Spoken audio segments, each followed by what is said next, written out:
नमस्कार मित्रांनो, स्वागत आहे तुमचं ऑनलाईन अभ्यास फाईलमध्ये. मित्रांनो, या व्हिडिओमध्ये आपण पाहणार आहे रेल्वे ग्रुप डी सामान्य ज्ञान. प्रिव्हियस इयरचे प्रश्न आपण यामध्ये पाहणार आहे. 2021-22मध्ये NTPC ग्रुप डीमध्ये जे GKचे प्रश्न आले होते ते यामध्ये घेतलेले आहेत. आजचा हा आपला प्रॅक्टिस सेट आहे, चौथा. याआधी 3 प्रॅक्टिस सेट टाकून झालेले आहेत. ते जर बघितले नसतील तर प्लेलिस्ट बनवलेली आहे, त्यामध्ये तुम्ही बघू शकता. चला तर सुरू करूया आजच्या व्हिडिओला. पहिला प्रश्न आहे, भारतातील पहिल्या अणुभट्टीचे उद्घाटन पंडित जवाहरलाल नेहरूंनी कधी केलं? योग्य उत्तर आहे या प्रश्नाचं पर्याय क्रमांक 2, 1956. पुढचा प्रश्न आहे, पुथांडू हा उत्सव कोण नववर्ष म्हणून साजरे करतं? तर पुथांडू हा उत्सव नववर्ष म्हणून साजरा करतं तमिळनाडू. पर्याय क्रमांक 2.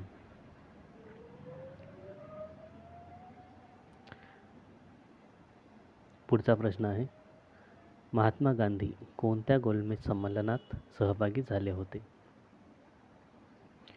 तर महात्मा गांधी हे दुसऱ्या गोलमेज संमेलनामध्ये सहभागी झाले होते. पर्याय क्रमांक 2 योग्य आहे. पुढचा प्रश्न आहे, राज्य पुनर्गठन अधिनियम कधी पारित करण्यात आला होता? तर राज्य पुनर्गठन अधिनियम पारित करण्यात आला होता 1956 रोजी.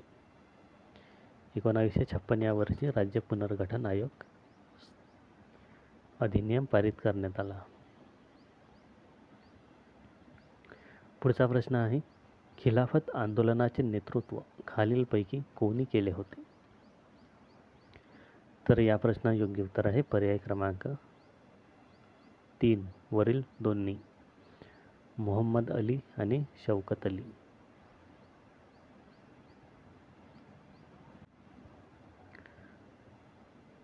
पुढचा प्रश्न आहे, भारतात पहिली अणुचाचणी कधी घेण्यात आली होती? तर भारतातील पहिली अणुचाचणी घेण्यात आली होती पर्याय क्रमांक 2, 18 मे 1974. पुढचा प्रश्न आहे, भारतीय राष्ट्रीय काँग्रेसचे पहिले मुस्लिम अध्यक्ष कोण होते?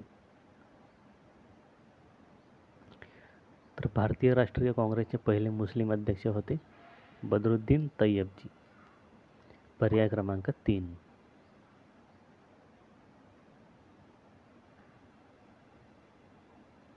पुढचा प्रश्न आहे, असहयोग आंदोलनाची सुरुवात कधीपासून झाली होती?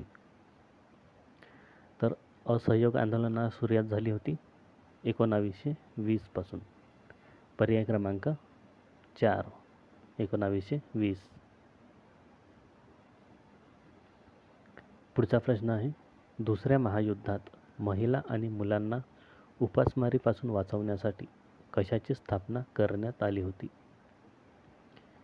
योग्य उत्तर आहे पर्याय क्रमांक 1, युनेस्को.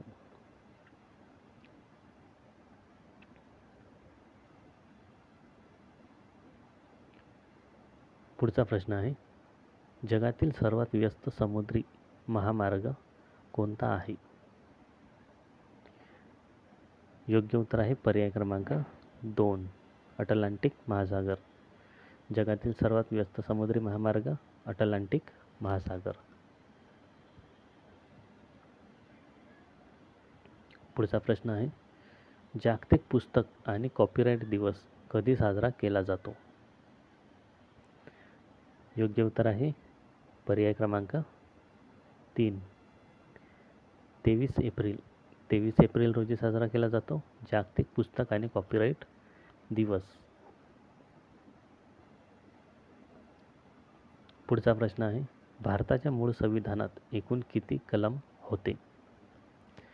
जे मूळ संविधान होतं, जे 1950 जानेवारी 26 जानेवारी 1950ला लागू झालं, त्यामध्ये एकूण किती कलम होते? तर त्यामध्ये होते एकूण 395 कलम. पर्याय क्रमांक 4.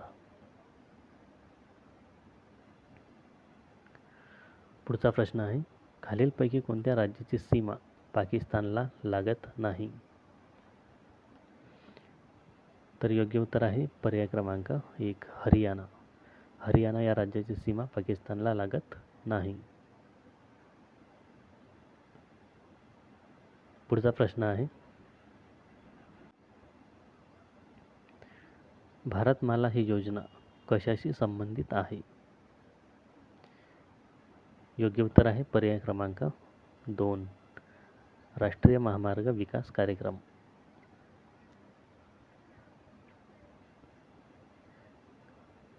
पुढचा प्रश्न आहे, केंद्रीय मंत्रिमंडळात लोकसभेच्या एकूण सदस्य संख्येच्या किती टक्के मंत्र्यांची संख्या असते? तर एकूण मंत्री किती असतात हे विचारलेलं आहे. तर योग्य उत्तर आहे पर्याय क्रमांक 3 15%.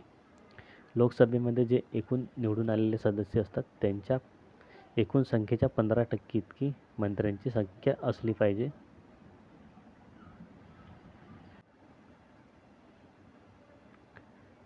पुढचा प्रश्न, सेतू भारतम योजना कोणत्या वर्षी सुरू करण्यात आली होती? योग्य उत्तर आहे पर्याय क्रमांक 4 2016. 2016ला सुरू करण्यात आली होती सेतू भारतम योजना. पुढचा प्रश्न, चंद्रगुप्त द्वितीय किंवा विक्रमादित्यच्या दरबारात किती नवरत्न होते? योग्य उत्तर आहे पर्याय क्रमांक 1 9 नवरत्न.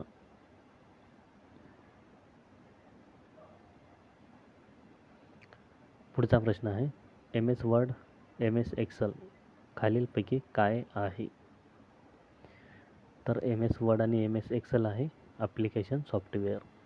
पर्याय क्रमांक 2. पुढचा प्रश्न आहे, जगातील सर्वात मोठे गोड पाण्याचे सरोवर कोणते आहे? योग्य उत्तर आहे पर्याय क्रमांक 2 सुपिरियर सरोवर.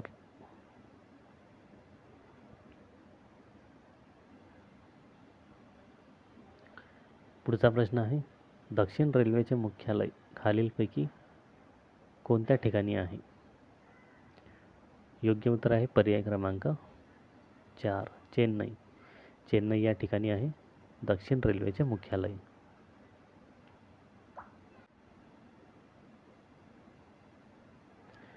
तर हे होते महत्त्वाचे 20 प्रश्न जे की प्रिव्हियस पेपरमध्ये आलेले होते. हा व्हिडिओ जर आवडला असेल तर लाईक करा, शेअर करा आणि अशाच व्हिडिओंसाठी चॅनलला सबस्क्राईब करा.